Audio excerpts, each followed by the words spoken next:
आकाशवाणी भोपाल से प्रस्तुत हैं प्रादेशिक समाचार।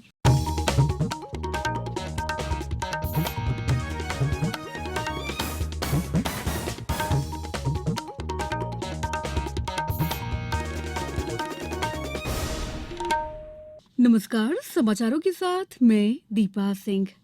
सबसे पहले मुख्य समाचार। सरकार ने कहा कि 11 करोड़ 5 लाख से अधिक ग्रामीण परिवारों को मिल रहा है नल से जल। भारत की G20 अध्यक्षता के तहत एक दिवसीय कार्यशाला में कृषि में महिलाओं की भागीदारी बढ़ाने पर हुई चर्चा। मुख्यमंत्री ने भोपाल में किया ई बाइक्स का शुभारंभ। पहले चरण में चलेगी 75 ई बाइक्स। और बारिश थमने के बाद प्रदेश में एक बार फिर शुरू हुई कड़ाके की ठंड। अब समाचार विस्तार से। सरकार ने कहा है कि 11 करोड़ 5 लाख से अधिक ग्रामीण परिवारों के घरों में नल से जलापूर्ति की जा रही है। जल शक्ति राज्य मंत्री प्रहलाद सिंह पटेल ने कहा है कि सरकार 2024 तक देश के हर ग्रामीण घर में नल से जल का कनेक्शन देने के लिए जल जीवन मिशन को लागू कर रही है। श्री पटेल ने आज लोकसभा में एक प्रश्न के उत्तर में ये जानकारी दी। उन्होंने कहा कि जल जीवन मिशन की घोषणा के समय 3 करोड़ 23 लाख ग्रामीण परिवारों को नल से जलापूर्ति होती थी। श्री पटेल ने बताया कि जल जीवन मिशन के तहत अब तक 7 करोड़ 81 लाख से अधिक अतिरिक्त ग्रामीण परिवारों को नल जल कनेक्शन प्रदान किए गए हैं। Madhya Pradesh farm gate app और एग्रीकल्चर इंफ्रास्ट्रक्चर फंड के अंतर्गत आज भोपाल में एक दिवसीय कार्यशाला का आयोजन किया गया। इसका आयोजन G20 में भारत की अध्यक्षता के संदर्भ में एक धरती, एक परिवार और एक भविष्य थीम के माध्यम से वैश्विक एकता के भाव को प्रोत्साहित करना था। कार्यशाला को संबोधित करते हुए कृषि और किसान कल्याण मंत्रालय के संयुक्त सचिव सैमुअल प्रवीण कुमार ने कहा कि इंदौर में 13 से 15 फरवरी तक G20 के एग्रीकल्चर ग्रुप की बैठक होने जा रही है। इस कार्यशाला का मुख्य उद्देश्य एग्रीकल्चर इंफ्रास्ट्रक्चर फंड और मध्य प्रदेश फार्म गेट पर महिलाओं की भागीदारी को बढ़ाना है। G20 नेतृत्व जो है भारत ने 1 दिसंबर से किया है और G20 की तैयारियों जो है इसमें अनेक विषयों पर जो कार्यशाला प्रोग्राम्स हम आयोजित कर रहे हैं और कृषि क्षेत्र में ये पहला जो कार्यक्रम है ये इंदौर में 13 से 15 फरवरी तक का ये आयोजन होना है। कार्यशाला को प्रदेश के किसान कल्याण और कृषि विभाग के अपर मुख्य सचिव अशोक वर्णवाल ने भी संबोधित किया। कार्यशाला के अंतर्गत महिला कृषक, महिला कृषि उद्यमी, महिला चार्टेड अकाउंटेंट, महिला बैंक प्रतिनिधि और विभिन्न विभागों की महिला अधिकारी ने भाग लिया। खेल और युवा कार्य मंत्री अनुराग सिंह ठाकुर ने आज कहा कि आगामी बजट में मंत्रालय को वर्तमान वर्ष के मुकाबले 11% अधिक धन का आवंटन हुआ है। उन्होंने कहा कि वर्ष 2010 के बाद से ये सर्वाधिक आवंटन है। वर्ष 2010 में राष्ट्रमंडल खेल भारत में आयोजित हुए थे। वित्त वर्ष 2023-24 में मंत्रालय को 3,397 करोड़ रुपए का बजट आवंटित हुआ है। सरकार ने रक्षा विभाग के पेंशन प्रशासन और स्पर्श के माध्यम से पेंशन प्राप्त करने वालों से अनुरोध किया है कि वे इस महीने की 20 तारीख तक अपनी वार्षिक पहचान पूरी करवा लें। रक्षा मंत्रालय ने कहा है कि रक्षा पेंशन प्राप्त करने के लिए पेंशन भोगियों को जीवन प्रमाण पत्र देना अनिवार्य है। स्पर्श पेंशन दावों की प्रक्रिया और पेंशन राशि पेंशन भोगियों के बैंक खातों में सीधे तौर पर जमा कराने का वेब आधारित एक व्यवस्था है। इस वेब के माध्यम से रक्षा मंत्रालय सशस्त्र बलों को पेंशन, जरूरी राशि की मंजूरी और उसके भुगतान की व्यवस्था करता है। समाचारों में वक्त है ब्रेक का। ये समाचार आप आकाशवाणी भोपाल से सुन रहे हैं। हमारे समाचारों को अब आप कभी भी और कहीं भी अपनी सुविधा के अनुसार सुन सकते हैं। ये समाचार बुलेटिन YouTube, ट्विटर और फेसबुक पर AIR न्यूज भोपाल पेज पर भी सुने जा सकते हैं।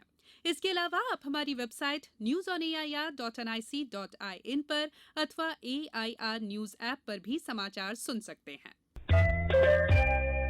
ब्रेक के बाद समाचारों में आपका एक बार फिर स्वागत है। मुख्यमंत्री शिवराज सिंह चौहान ने आज भोपाल में 75 ई बाइक्स को हरी झंडी दिखाकर रवाना किया। Bhopal smart city development corporation limited की ई बाइक परियोजना के प्रथम चरण में ये ई बाइक्स लोकार्पित की गई। इलेक्ट्रॉनिक बाइक की अधिकतम गति 20 किलोमीटर प्रति घंटा रहेगी, जो फुल चार्ज बैटरी में 35 किलोमीटर तक चल सकेंगी। ये बाइक सिंगल सिटिंग कैपेसिटी की है। ई बाइक के लिए भोपाल में 6 डॉकिंग स्टेशन, टीटी नगर स्टेडियम, ISBT, MP नगर जोन 1, अटल पथ, वन विहार और बोट क्लब पर बने हैं। ई बाइक का किराया प्रथम 15 मिनट के लिए 20 रुपए होगा। इसके बाद प्रति मिनट 1 रुपए देय होगा। बड़वानी जिले में एक प्रकरण में एक नाबालिग बच्ची के साथ गंभीर घटना घटित हुई थी, जिसमें श्रीमती वर्षाबाई, श्रीमती कमलीबाई और श्रीमती भूरीबाई द्वारा पूरी हिम्मत के साथ आरोपी को पहचानना था। उन्होंने उसकी धरपकड़ में सक्रिय भूमिका भी निभाई थी। इन तीनों महिलाओं को असली हीरो सम्मान से सम्मानित किया गया। भोपाल में आयोजित कलेक्टर्स कमिश्नर कॉन्फ्रेंस में तीनों महिलाओं को मुख्यमंत्री ने प्रशस्ति पत्र प्रदान कर इनकी हिम्मत की सराहना की। सीहोर जिले में मध्यप्रदेश राज्य ग्रामीण आजीविका मिशन के तहत स्वसहायता समूह द्वारा अब सवारी गाड़ी का संचालन भी किया जाएगा। आज मुख्यमंत्री शिवराज सिंह चौहान ने भोपाल स्थित आवास पर मां शारदा स्वसहायता समूह की महिलाओं को ग्रामीण आजीविका एक्सप्रेस की चाबी सौंपकर उसका शुभारंभ किया। ये ग्रामीण आजीविका एक्सप्रेस वाहन डोबी, सरदारनगर, जैत, आमोन, खितवई और बक्तरा के आंतरिक मार्गों से ग्रामीण यात्रियों को लाने और ले जाने का कार्य करेगा। खेलो इंडिया यूथ गेम्स के तहत कल 3 फरवरी को इंदौर में बास्केटबॉल के सेमीफाइनल मैच होंगे। ये सेमीफाइनल मैच बालक और बालिका दोनों वर्गों में अलग अलग खेले जाएंगे। मेजबान मध्यप्रदेश के खिलाड़ियों का फुटबॉल मैच भी एमराल्ड हाइट्स में होगा। बालिका वर्ग का पहला सेमीफाइनल सुबह 10 बजे से और दूसरा सेमीफाइनल दोपहर 3 बजे से होगा। इसी तरह बालक वर्ग का पहला सेमीफाइनल दोपहर 12 बजे से और दूसरा सेमीफाइनल शाम 5 बजे से होगा। वहीं एमराल्ड हाइट्स के मैदान पर मेजबान मध्यप्रदेश और पंजाब के बीच फुटबॉल मैच सुबह 10 बजे से शुरू होगा। बारिश थमने के बाद प्रदेश में एक बार फिर कड़ाके की ठंड पड़ रही है। राजधानी भोपाल में आज सुबह ठंड रही।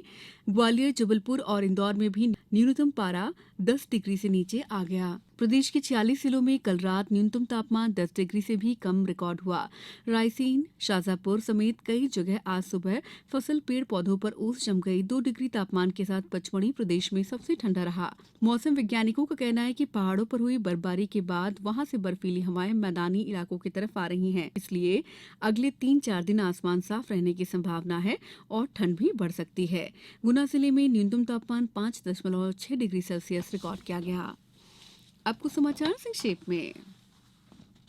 महाराजा छत्रसाल बुंदेलखंड विश्वविद्यालय छतरपुर के 4 फरवरी को आयोजित होने वाले दीक्षांत समारोह के लिए निवाड़ी जिले के ओरछा में स्थित सतार नदी के जल और पवित्र मिट्टी को कलशों में भरकर भेजा गया। आगर मालवा में कल आयोजित हुए जिला स्तरीय प्रशिक्षण में मास्टर ट्रेनर्स ने रजिस्ट्रीकरण अधिकारी और सहायक रजिस्ट्रीकरण अधिकारियों को मतदाता सूची पुनरीक्षण संबंधी प्रशिक्षण दिया। गुना में समर्थन मूल्य पर रबी फसल की खरीदी के लिए 25 फरवरी तक चना और सरसों के पंजीयन प्रारंभ हो चुके हैं। झाबुआ में कृषि विज्ञान केंद्र पर कड़कनाथ संरक्षण जागरूकता और कृषि मेला आयोजित किया गया। शिवपुरी में विकास यात्रा 5 फरवरी से 25 फरवरी तक आयोजित की जाएगी। मुख्यमंत्री तीर्थदर्शन योजना के तहत आज टीकमगढ़ जिले से 325 तीर्थयात्री शिरडी तीर्थदर्शन यात्रा के लिए ट्रेन से रवाना हुए। धार में पशुपालन और डेयरी विभाग द्वारा देसी दुधारू पशुपालन को प्रोत्साहित करने की दृष्टि से गोपाल पुरस्कार योजना प्रतियोगिता का आयोजन किया जा रहा है। जबलपुर स्टेशन पर खाद्य सामग्री विक्रेता लाइसेंसधारियों के पास खाद्य सामग्री के स्टॉक और गुणवत्ता आदि की जांच में काफी सामान नष्ट कराया गया। नर्मदापुरम जिले में रात के समय पारा करीब 4 डिग्री के नीचे आया है। सर्द हवाओं के कारण दिन में भी ठंडक बनी हुई है। देवास में वायु की गुणवत्ता को लेकर ई व्हीकल को बढ़ावा देने के उद्देश्य से कल पहली बार 5 फरवरी तक सयाजी द्वारा इलेक्ट्रिक व्हीकल एक्सपो का आयोजन होगा। इस बुलेटिन में इतना ही। दीजिए इजाजत। नमस्कार।